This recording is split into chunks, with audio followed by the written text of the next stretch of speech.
In an effort to shield at-risk residents from the coronavirus, assisted living communities all over the country do not allow any visitors.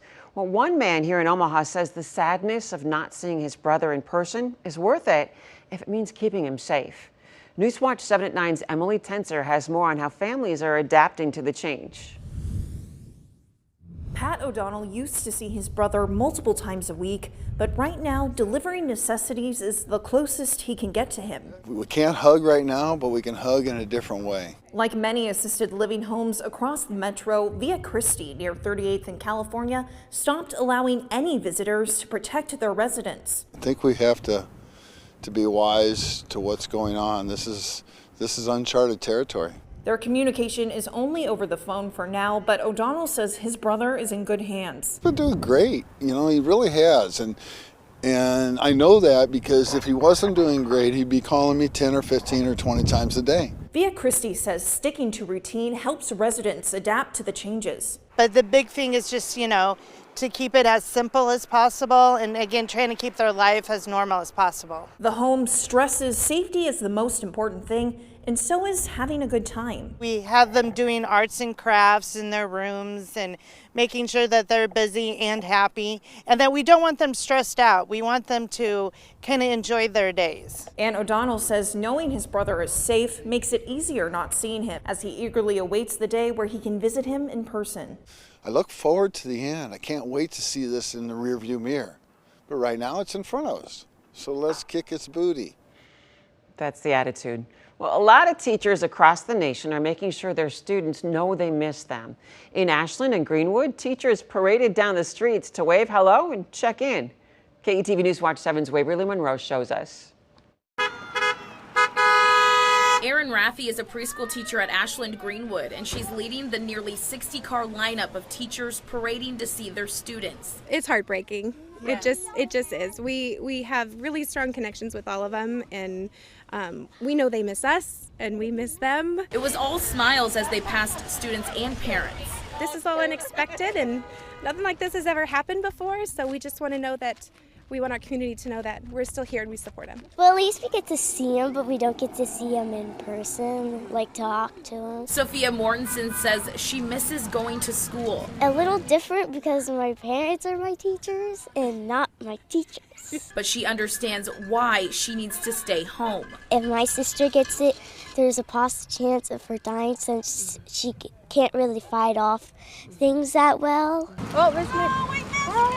As teachers made their way through the town, more and more families came out to say hello. I think it's great that they actually get to go around. It was this week they went in and got all their stuff from their classrooms, which is kind of emotional for some of them. Tracy Mum says her kids are keeping journals to talk about what they're feeling. Technology is wonderful, so they still FaceTime their friends all the time and text messaging and stuff, which is great. Raffi says teachers want to be in class just as much as students. Just trying to brighten their day and enlighten it a little bit. Reporting in Ashland, Waverly Monroe, KETV Newswatch 7. People are going the extra mile to give others a reason to smile and carry on. KETV Newswatch 7's Michelle Bender shows us the uplifting gestures from around the metro.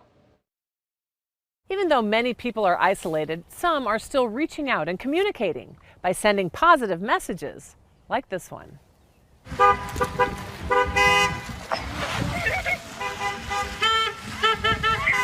Whether it's birthday wishes for 11-year-old Eden coming from the car, birthday to you, sentiments on the sidewalk.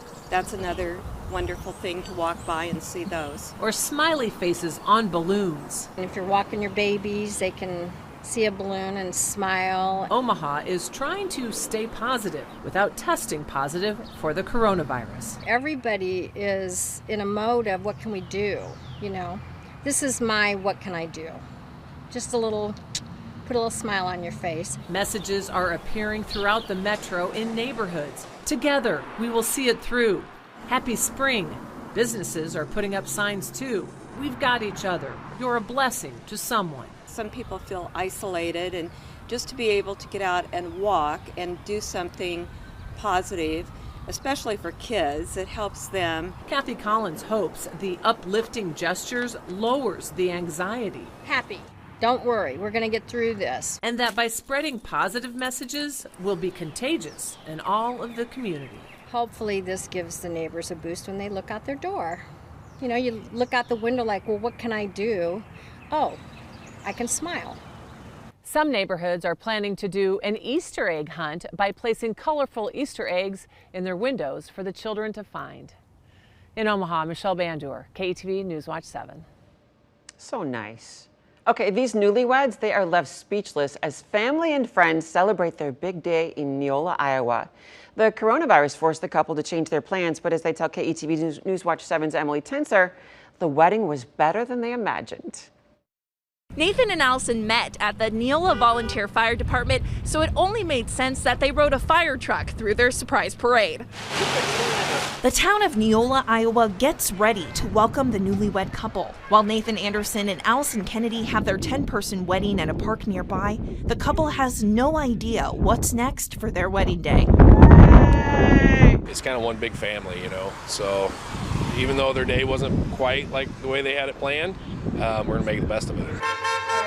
Friends and family, originally invited but could no longer go because of the coronavirus, watched the live stream with their balloons and signs ready at hand, excited to prove love conquers COVID-19. They have no idea that this is happening. So yeah, I'm really excited for them to come around the corner. As the fire truck makes its way down Main Street, cheers and noisemakers welcome the couple. The bride waves, overwhelmed by the turnout. And we'd love to hug them, but sadly we won't be able to do that today, but maybe soon. The couple gets off the truck and takes it all in. And better yet, they have their first dance in the middle of the road. Breathtaking. Yeah, it was tears and breathtaking. Really, there's no words that can express how awesome this is, and we could never thank everyone enough. This is amazing. Although this isn't the wedding day they had planned, they feel the love of their community, even from a distance. And the groom even has a tape measure, just to be sure. More than we could ever ask for, Yeah. ever imagine. Better than the wedding. A year of wedding planning, this tops it completely. So here's to everybody that's here. Thank you. The couple already took their honeymoon back in January to the Dominican Republic before there were any travel restrictions. Reporting in Neola, Emily Tenser, KETV News Watch 7. So awesome. Okay, if you're thinking about crafting your own socially distanced celebration, make sure you follow the rules. No gatherings of more than 10 people. Everybody stays 6 feet apart. That applies outside as well. And if we stick to these rules, then we can help flatten the curve. We'd love to see how you are adjusting to this new normal. You can send us photos and stories and news and videos to news@ketv.com. Tell us how you're following those social distancing guidelines. Show us. We'd like to hear from you. And remember, if you missed any part of this very positive show or you want to check it out again, go to ketv.com, go to our homepage, click on the menu button, and then look for Chronicle. I'm Julie Cornell. Thanks for watching. Stay safe, stay healthy, stay strong. Remember, we're going to get through this together.